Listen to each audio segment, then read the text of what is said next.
আসসালামু আলাইকুম। আজকে আপনাদেরকে আমি দেখাবো টমেটো দিয়ে শুটকি দিয়ে রান্না। এটা দেখুন আমার ছোট্ট একটি বাগান, সেই বাগানে টমেটো গাছ লাগিয়েছি, একটা লাউ গাছ লাগিয়েছি। দেখুন আমি এখান থেকে প্রায় 10-12টার মতো লাউ খেয়েছি। আজকে আমি এখান থেকে টমেটো উঠাবো। আর দেখুন এখানে একটি মরিচ গাছ, আমি এখান থেকে কটা মরিচ নেব।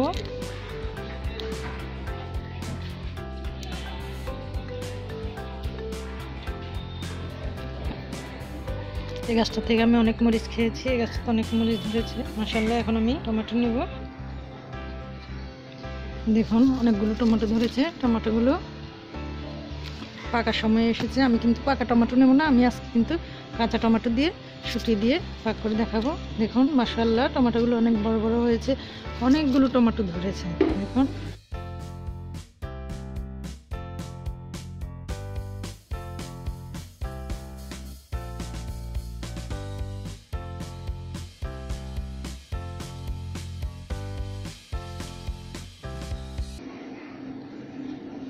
দেখুন এখানে নিয়েছি আমি লটটা শুটকি, আর এখানে নিয়েছি দেখুন আমি পুঁই শাকের বিচি। পুঁই শাকের বিচিটা কিন্তু আমি আমার বাগান থেকে নিয়েছি।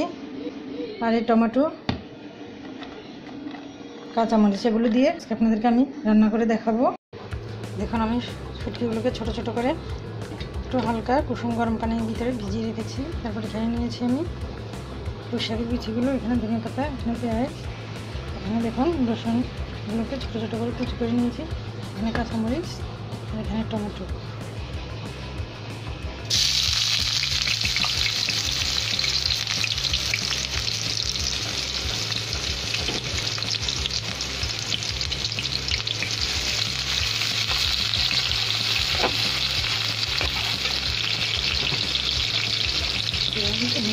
দিচ্ছি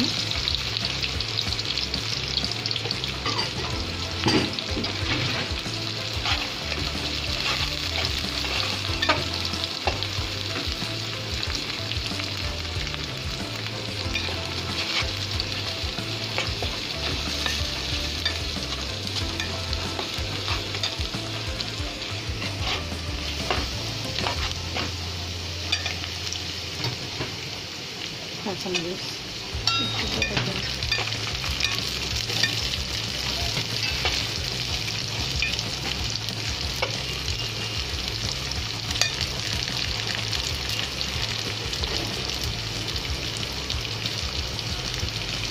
লবণ, হলুদ, মরিচ,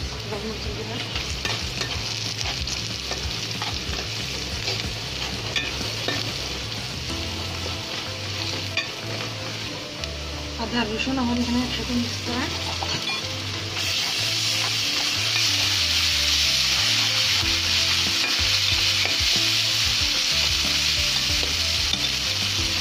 এগুলোকে আমি হালকা গরম পানি দিয়ে ভালো করে ভেঙে নিয়েছি।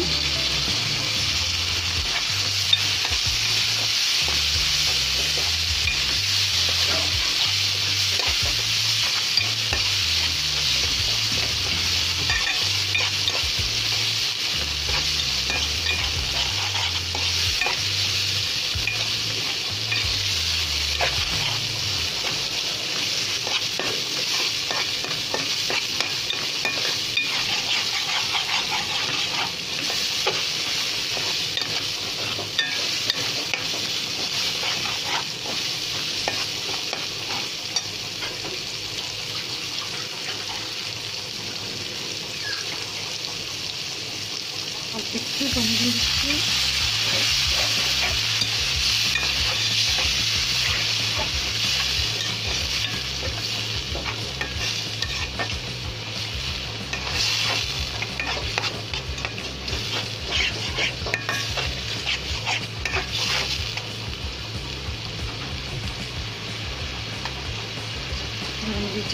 বিচিগুলো,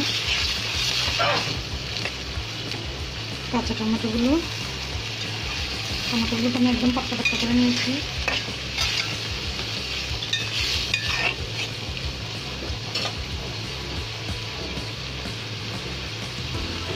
আমি দিয়ে দিচ্ছি এখানে 2টো আলু নিয়েছি।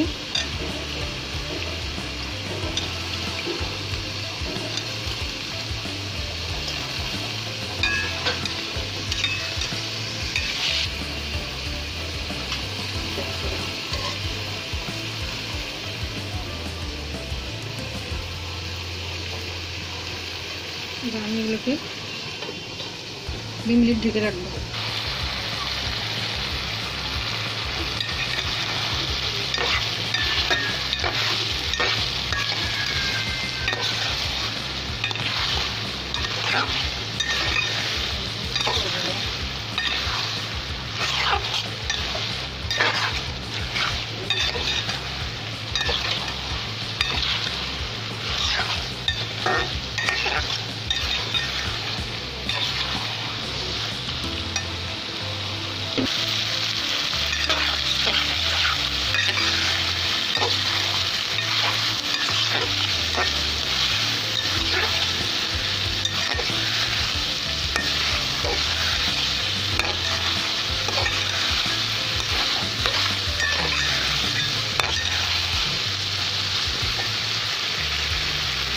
এখন তরকারিগুলো ভালো করে কষানো হয়ে গেছে।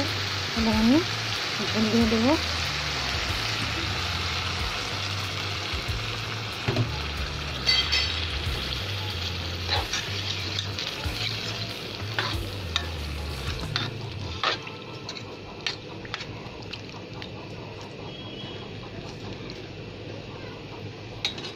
ঝোলটা দেওয়ার পরে আমি আবার ঢেকে দেবো।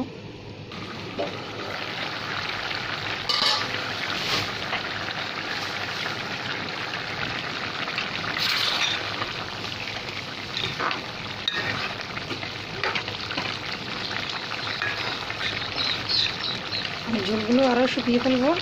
আমি কিন্তু শুকিয়ে ঝোল রাখি না, ঝোল শুকিয়ে একদম মাখা মাখা করে ফেলবো।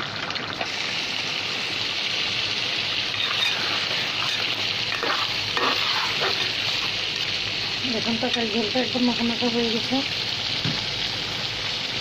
এবার আমি দিয়ে দেবো ধনিয়া পাতা।